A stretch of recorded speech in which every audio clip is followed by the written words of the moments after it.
Cette maladie neurologique peut entraîner une fatigue chronique.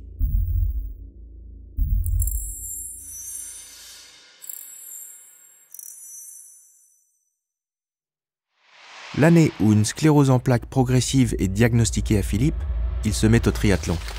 Un fait révélateur de son caractère optimiste et combatif. Ce sont des fourmillements au bout des doigts qui l'ont alerté. Un peu dans le déni, j'ai pris ça à la légère. Malgré tout, Philippe considère qu'il va bien. J'ai une forme progressive mineure par rapport à d'autres qui sont en fauteuil. Je travaille à plein temps et je fais du sport, entre 4 et 6 heures de triathlon par semaine.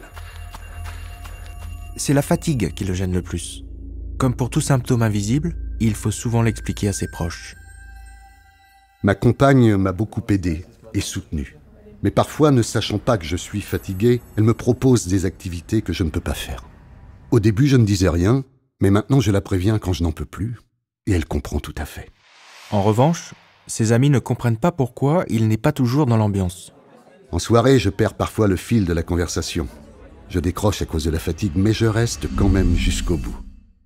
Philippe a participé à cette campagne pour montrer comment on pouvait concilier la maladie et la fatigue avec la pratique d'une activité physique. J'avais envie de témoigner sur le fait qu'on peut faire du sport quand on a une CEP.